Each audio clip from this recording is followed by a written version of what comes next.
There is a feeling most people know, but almost nobody talks about honestly. It is the feeling of sitting in a room full of people and realizing, quietly, privately, with a kind of dull ache in the chest, that you do not quite belong there. Maybe it is at a family gathering, where the conversations feel shallow to you now. Maybe it is at work, where the culture rewards things you no longer find meaningful. Maybe it is in a friendship group you have had for years, but lately the laughs feel forced, and the silence feels louder than it used to. You look around, and everyone else seems perfectly comfortable, perfectly in sync, perfectly fitting in, and you wonder quietly whether something is wrong with you. I want to spend the next 23 minutes making the case that nothing is wrong with you. In fact, I want to argue the opposite. I want to argue that this feeling, this specific discomfort of not fitting in, is one of the clearest psychological signals that you are growing, that it is not a problem to be solved. It is evidence of a process already underway. And understanding that distinction can change everything about how you move through your life. Let us begin at the beginning. Human beings are, at the most fundamental level, social creatures. We are wired for belonging. Neuroscience has confirmed what philosophers have suspected for centuries.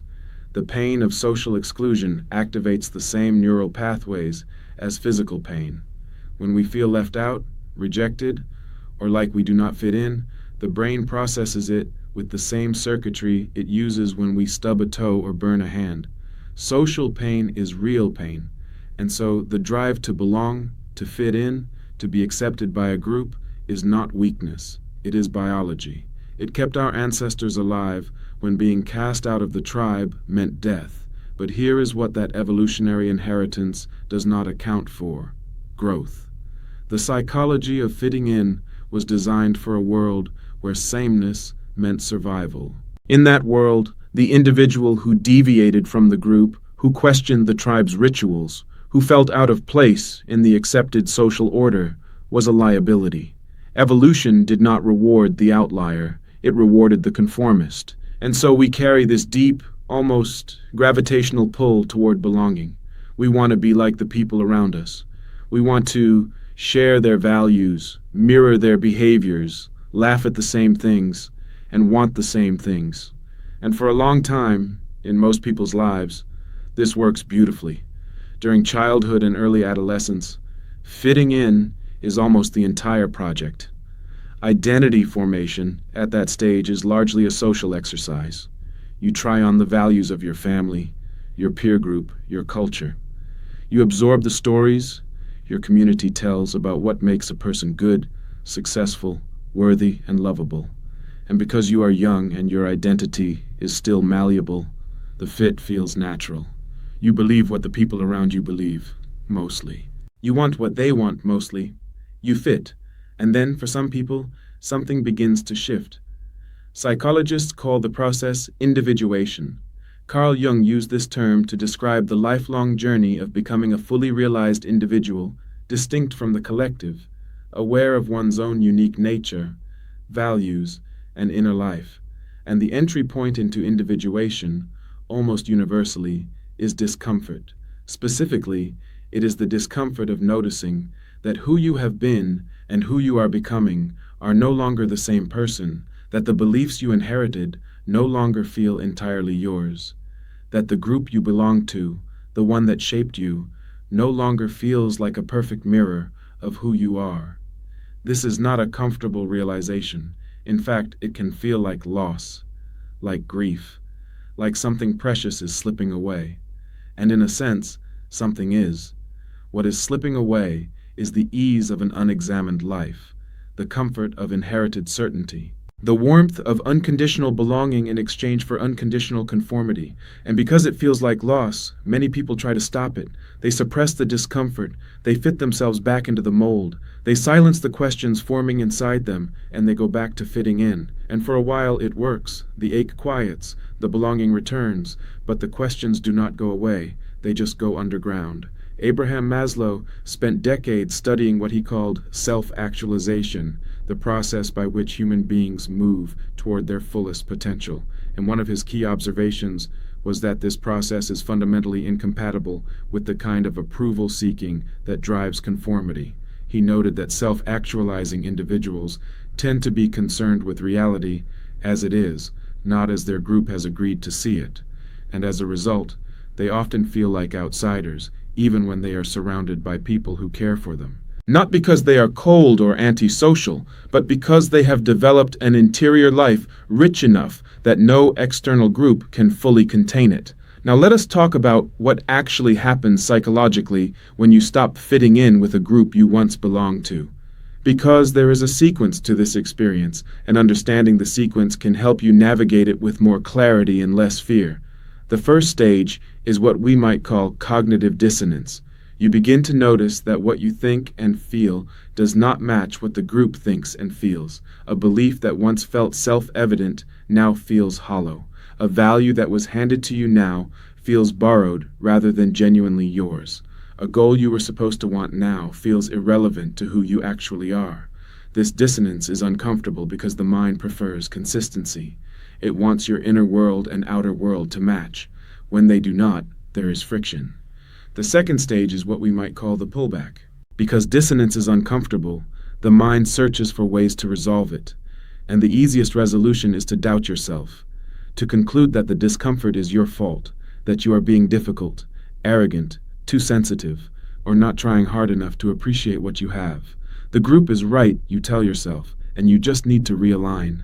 This pull is powerful. It is reinforced by every social signal around you, because groups unconsciously exert enormous pressure on their members to conform, not usually out of malice, just out of the simple fact that when one person in a group changes, it creates pressure on everyone else to examine themselves, and most people, understandably, would rather not do that. The third stage, for those who do not retreat, is what we might call the gap. The gap is the space between who you were and who you are becoming. It is uncomfortable to live in. It is the place where you no longer fully belong to the old group but have not yet found or built the new one. It can feel like loneliness, like floating, like being between chapters in a story and not knowing what the next one holds. And this gap, this uncomfortable in-between space, is where almost every meaningful transformation in human life takes place. The psychologist William Bridges, who spent decades studying life transitions, argued that the gap itself is not wasted time. It is the most psychologically productive period of a transition, even though it feels the least productive. It is where old patterns loosen their grip, where new possibilities become visible, where identity, freed temporarily from the scaffolding of social expectation, begins to reorganize around something more authentic. Now let us get more specific, because the experience of not fitting in shows up in different ways in different areas of life. And each of these domains carries its own particular texture of discomfort. In friendships, outgrowing people is one of the most quietly painful experiences a person can have, because the relationships feel real, the history is real, the affection is often real. But when you have done significant inner work, when you have questioned inherited beliefs, changed your habits, shifted your values, the conversations that once felt nourishing can start to feel like they are pulling you backward. You catch yourself holding back, editing yourself, performing a version of you that no longer quite exists. And the loneliness of being misunderstood by people who have known you for years is its own particular kind of ache. But here is what matters. That ache is not evidence that something has gone wrong. It is evidence that something has gone right. Growth is not painless. It is not supposed to be. The discomfort of outgrowing a friendship is the price of becoming more fully yourself. And the alternative, staying the same to preserve a relationship that no longer reflects who you are, carries its own cost. It is slower, subtler, but ultimately more damaging. It is the cost of an unexplored life. In family systems, the dynamic is even more complex, because families are the original group, the first place we learned what belonging meant, and family systems are extraordinarily resistant to change. When one member of a family begins to evolve, to question the inherited patterns, to set different boundaries or hold different values, the system often responds with pressure. Sometimes it is gentle, sometimes it is forceful, sometimes it is grief disguised as anger, but the message is usually some version of, come back, be who you were, fit in again, and the temptation to do so is enormous because the love in family systems is usually genuine, even when the pressure is unconscious. Growing up within a family while remaining connected to it requires a particular kind of psychological courage. The courage to love people and also to disagree with them, to remain in relationship while also remaining in your own truth. It is one of the hardest psychological tasks a human being can undertake. And the difficulty of it, the fact that it feels like not fitting in, even with the people who have known you your whole life, is not a sign of failure. It is a sign that you are doing the real work. In careers and workplaces, the experience of not fitting in often takes the form of a creeping awareness that the culture around you rewards things you no longer find meaningful. You watch colleagues compete for status in ways that feel hollow to you. You sit in meetings where the conversation is about metrics that seem disconnected from anything that actually matters. You feel with increasing clarity that you are spending the most alive hours of your days in service of a story you no longer believe. And the question that forms, quietly at first and then louder and louder, is, what am I doing here? That question is not a crisis, it is an invitation. It is the psyche doing its job, which is to keep pointing you toward alignment between your inner life and your outer one. The fact that you can no longer comfortably fit into a culture that does not reflect your values is not dysfunction. It is integrity trying to assert itself. Let us talk about what the research actually tells us about people who do not fit in, because the picture that emerges is striking. Studies on psychological differentiation, which is the technical term for the development of a distinct, well-defined sense of self, consistently show that higher differentiation is associated with greater resilience, more authentic relationships, lower rates of anxiety and depression, and greater overall life satisfaction. Not immediately, not without cost, but over time and across the arc of a life, the people who did the difficult work of becoming distinct, of tolerating the discomfort of not fitting in, report greater well-being than those who prioritized belonging above self-awareness. Research on creativity tells a similar story.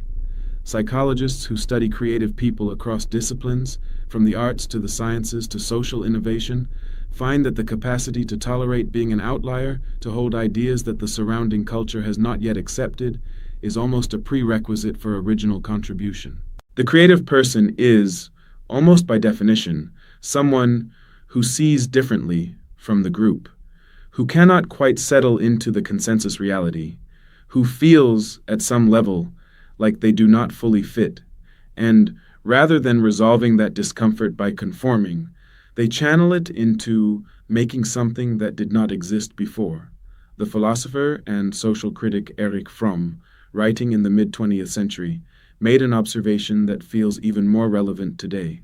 He argued that the greatest threat to human psychological health in modern society is not deprivation, but conformity, not the absence of comfort, but the addiction to it. He argued that the person who has traded authentic selfhood for social approval experiences a particular kind of existential anxiety, not the sharp anxiety of threat, but the low, chronic, grinding anxiety of unlived potential, the anxiety of a life not fully inhabited.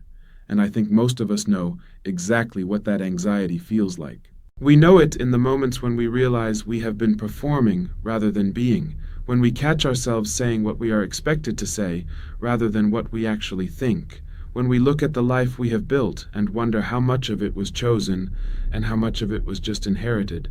That anxiety is not pathology, it is the self trying to reclaim itself. Now there is an important distinction to make here, because not all experiences of not fitting in are signs of growth. There is a difference between the discomfort of expansion and the discomfort of avoidance. Expansion discomfort feels like moving toward something, even if it is uncertain. It feels like the discomfort of a muscle being stretched. There is something alive in it, a direction, even if the destination is not fully visible. You may not know exactly who you are becoming, but you have a sense that you are becoming something. That the change, however disorienting, is moving you toward rather than away from your life. Avoidance discomfort is different. It is the discomfort of someone who is isolated not because they are growing, but because they are afraid. The person who does not fit in because they cannot trust anyone, because they have been hurt and have not yet healed, because their sense of self is so fragile that proximity to others feels threatening. This person is not failing to fit in because they have outgrown the group. They are failing to fit in because connection itself feels dangerous. The distinction matters because the path forward is different in each case. Expansion discomfort calls for courage and patience. Avoidance discomfort calls for healing and support, and it is worth being honest with yourself about which one you are experiencing. A good therapist can help with that discernment. So can honest journaling, trusted friendships, and the willingness to sit with the question without rushing to an answer. I want to say something directly to the person who is in the middle of this right now, the person who has changed and knows they have changed and is grieving the ease of the life they had before the change, the person who sits in rooms that used to feel like home and now feels like a visitor in their own history. What you are experiencing is real, the loss is real, the loneliness is real, and it would be dishonest and unkind to pretend otherwise. Growing is not a painless process dressed up in inspiring language. It is a real disruption. It takes something from you. It asks something of you, and it does not always offer a clear or immediate replacement for what it takes. But here is what I want you to hold alongside that truth. The people who matter most in your life, the relationships that will sustain you over the long arc of your years, are not the ones forged in the warmth of easy agreement. They are the ones forged in the recognition of something real, the friendships where both people have done enough inner work that they can meet each other without masks. The partnerships where growth is not a threat but a shared project. The communities built not around inherited identity but around chosen values. Those relationships exist, and you cannot find them while you are still performing a version of yourself designed to fit in somewhere you have already outgrown. The willingness to not fit in is, paradoxically, the prerequisite for the deepest kind of belonging. Not the belonging of similarity, but the belonging of authenticity. The belonging that comes when someone sees you clearly, the person you actually are, rather than the person you were pretending to be, and chooses to stay. There is a concept in developmental psychology called the self-concept, the story you tell yourself about who you are, and research shows that the self-concept is not a fixed thing. It is dynamic. It changes in response to experience, to reflection, to challenge, and to growth. When you are growing, the self-concept is in flux. Old stories about yourself are being revised. New ones are being written, and this process of revision, of incompleteness, of not yet knowing who you fully are, is experienced as disorientation, as not quite fitting in, even with yourself. That disorientation is actually a healthy and necessary part of development at any age. It is what happens when the old container of your identity has become too small for who you are growing into. And the task is not to find the largest container as quickly as possible, to latch onto a new identity and settle in. The task is to tolerate the in-between, to stay curious about who you are becoming without forcing premature closure. There is an idea in philosophy and narrative theory about how the richest, most coherent life stories are not the ones without disruption or discontinuity. They are the ones where disruption has been integrated, where the person has said, yes, I changed. Yes, it was hard. And yes, the change was mine. It was real. It moved me toward something truer about who I am. That is the story you are in the process of writing right now, if you are willing. Let me bring this together with a few final thoughts. If you are someone who does not fit in right now, I want to offer you a reframe, not a denial of the difficulty, but a different way of seeing it. The discomfort you feel is not evidence of failure. It is evidence of fidelity. Fidelity to the part of you that refuses to stop growing, the part that will not accept a smaller life in exchange for an easier one, the part that keeps asking questions even when the answers are inconvenient, the part that knows at some level it cannot fully articulate that the life you are meant to live has not been fully built yet. Growth is not comfortable. It has never been comfortable. Every human being who has ever moved from who they were to who they became passed through the disorientation of not fitting in, not as a punishment, not as a sign that something had gone wrong, but as the natural, necessary, psychologically inevitable experience of a self in the process of becoming larger than its previous container. You are not broken, you are not failing, you are not too much or too different or too far from the center of what is acceptable. You are growing, and that growth will ask more of you before it gives you what it promises. It will ask for patience in the uncertainty, honesty in the discomfort, and courage in the loneliness. It will ask you to grieve what you are leaving behind while remaining open to what is coming. It will ask you to trust a process that does not always feel trustworthy. But on the other side of that process, not at the end of it, because growth does not end, but on the other side of this particular discomfort is a version of your life that fits you. Not because you have found the perfect group that agrees with everything you think, but because you have found yourself, because you have done the work of becoming someone with a genuine interior life, a clear sense of what you value, and the courage to live according to it. That is not a small thing. In a world that offers endless incentives to conform, to perform, to flatten yourself into whatever shape the current culture finds most palatable, the decision to grow, even when it costs you belonging, is a radical act. It is, in the deepest sense, the most human thing you can do. So if you are sitting in the discomfort of not fitting in today, I want to leave you with this. You are not lost. You are in transition. And transitions, for all their difficulty, are how growth moves. One uncomfortable, uncertain, necessary step at a time.